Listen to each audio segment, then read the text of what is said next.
So, this is episode 2 of season 2. Opening scene, we're in a graveyard. Hannah. Now, you probably guys don't know who Hannah is. Hannah is over the historical society in their town. And I know in the books, Hannah was like her housekeeper and cook and like a mother figure to Nancy. But in this one, she's the owner of the historical society. So they're telling her the Glaca has sent us visions of our death and we need your assistance. So they're asking her questions about the mirror that they received from old boy from last episode. What was his name again? Gil. I really don't like him, but I heard that he's supposed to be Nancy's like love interest later on, and I'm just like, I don't like his character. Get rid of him. So they're asking her about the mirror, and now we have Ace and Nick that has joined them. Beth says they haven't slept in 36 hours and she's just tired. Like, and Nick is like, well, at least you have some place to stay. Which, like, dude, you're a millionaire. Buy you a house. Like, why are you staying in your restaurant? Buy you a house. Nancy says, oh, you can come stay with me because Carson is living in his loft. The look on George's face. Love it. George is like, oh yeah, you should totally go stay with Nancy. George. Little jealousy there. I would be jealous too if my boyfriend was staying with his ex-girlfriend. They find out that the only history on the Algleca is on this record that someone they took out in 1975 or something like that, and they never returned it. So now they're on a search for who could possibly have this record. Next, we have George walking down the street. She refuses to get a ride with Nick because that's the car that they're supposed to die in. They're supposed to die in his truck. So she's like, no, I'm not getting in your car. Nick gets a call from his mom. George is walking across the street and she almost gets hit by a car. If you've guessed that the car belongs to his mom, yes it does, but we don't find that out till later. I was like, oh, okay, so that's who almost hit you, and that's who you cussed out. Wow, that's a great way to meet his mom. Oh Lord. Ace, Bess, and Nancy go to this bar in town. They asking the bartender about Mac. Kind of find out Mac has been dead for the past 40 years, so there's no way of contacting him. Well, at least not physically. That's right, Nancy has the bright idea to get old boy's flask to be able to contact the dead. See, told you. Nancy doing her Nancy thing. Next scene, we have Nick talking to his mom at the Claw. She's asking him when he's coming home because if you guys don't know, Nick went to jail. He was actually trying to protect himself against this violent drunk dude, and he ended up having to go to jail for it.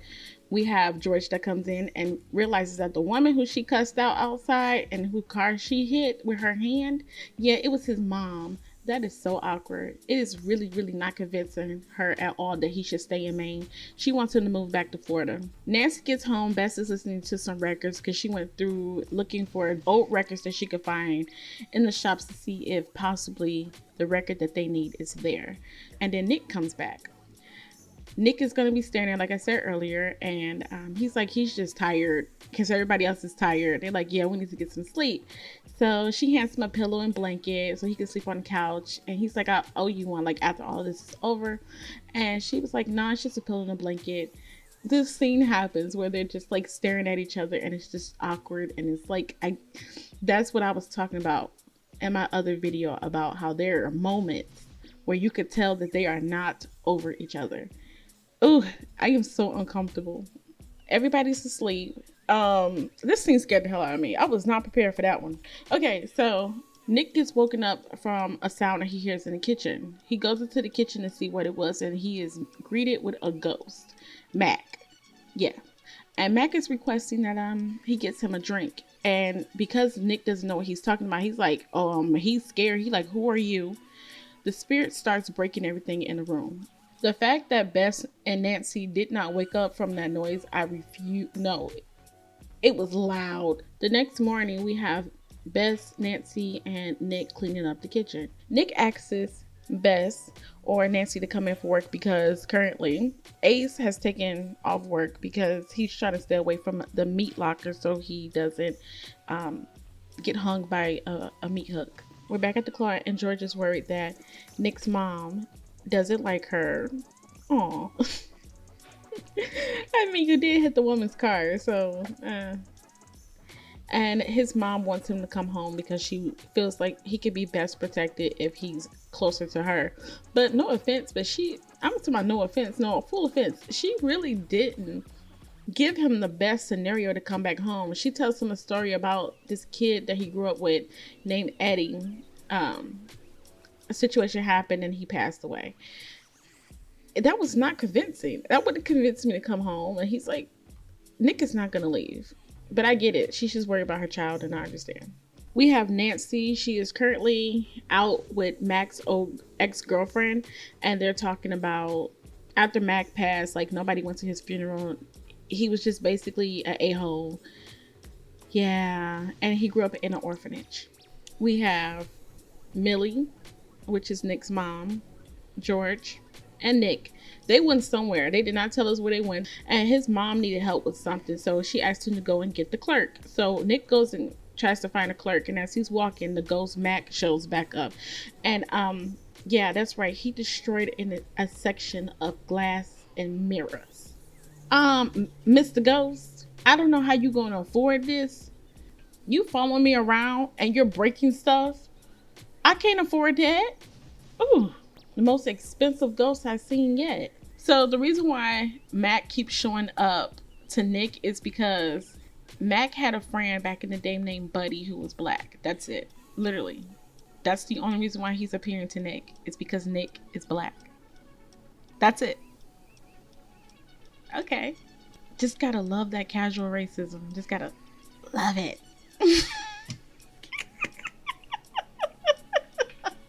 So Ace goes to see Carson, and he wants to know his side of the story of what happened between him and Nancy and why he did not choose to tell her how she came to be adopted. I really just don't see that being important. Ace finally asks Carson about an orphanage that is no longer like on the maps, like they can't locate it. And he's like, yeah, there used to be an orphanage called Fern. So Nancy and the crew go to Fern, the orphanage, and it's really creepy. So they find these pictures and come to find out that, oh my God, this is so weird. Okay, so if you go back and you watch all those episodes, every single person that they had met in those photos were ghosts. So, okay, I'm very uncomfortable.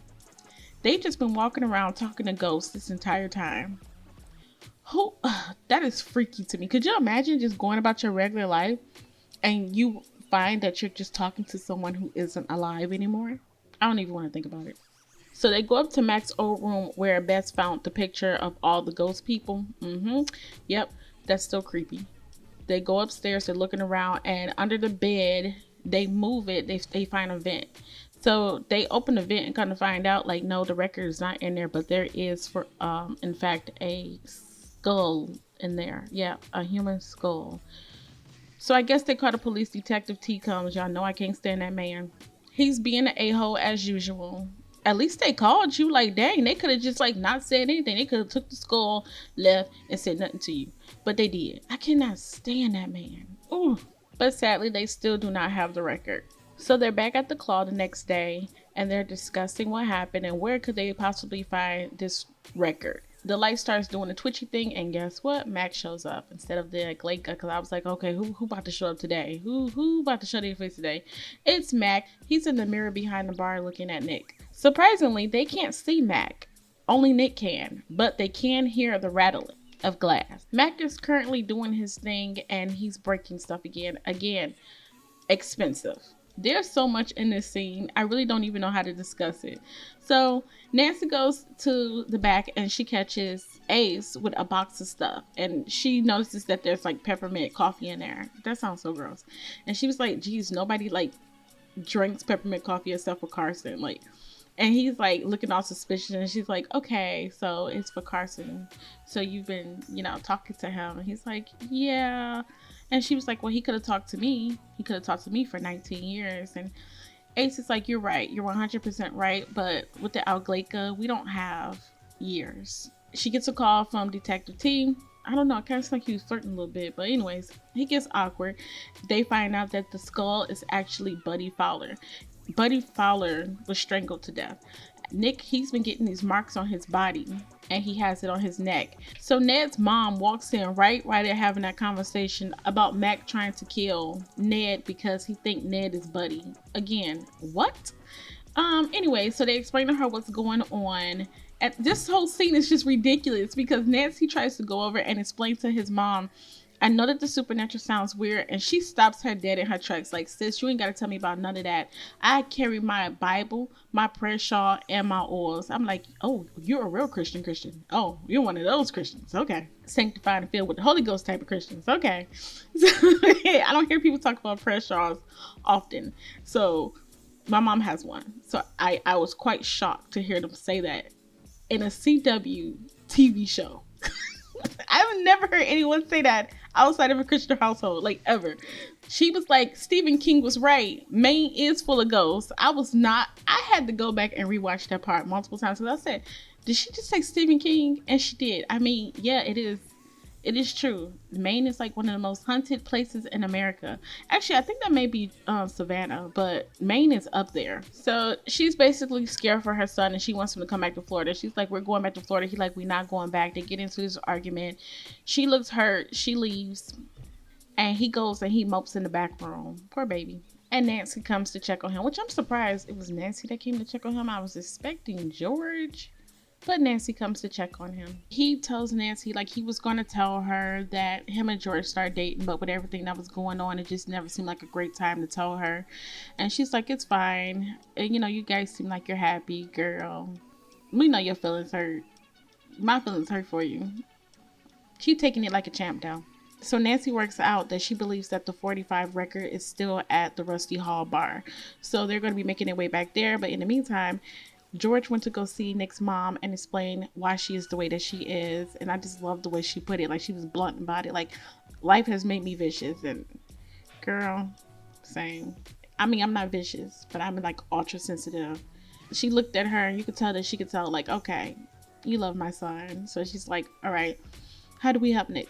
They go to the bar, the Rusty Hall bar, and they rent out their place. I don't know how much money that Ned just gave that man, but he pays this guy, and this guy is like, okay, close up, time to leave. So the music is playing, and Nancy goes over to the jukebox, and she looks, and she realizes that the 45 record is in plain sight. It's literally in the jukebox. So Nancy is trying to pick lock the jukebox, but in the meantime, Nick is getting beat up by a ghost. Yeah, the ghost is dragging him through the bar. Okay, so Nancy finally gets the record out, and first off, that's creepy. I'm uncomfortable. Oh my goodness. Okay. So like I said, Nick is getting dragged and George remembers that if you break the glass, it brings the ghost out. So she gets a bottle, throws it at the glass, and Mac comes out the mirror. So he's about to fight him again, but Nancy finally gets the record out. She puts the record on and he freezes.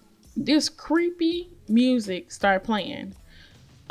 I am so uncomfortable and I kind of want to get y'all night terrors, so I'm gonna play a little clip right here. I'm with Nancy on this one. What the hell was that? Y'all are really trying to keep me up at night. Oh my god. We get to a part with Ace, Bess, and Nancy, and they're listening to the Algleka song and kind of find out that there's like this hidden message in there. Ace does his hacky thing, and they find out that under the song was Odette singing in French, and she was telling what actually happened to her. Kind of effed up. We don't know what happens until next week. Well, I know what happens, but you guys don't know what happens. So I'll be back next week. Thank you guys. If you've managed to listen to me talk about this entire episode, thank you guys so much. I appreciate it. I love you. Bye guys.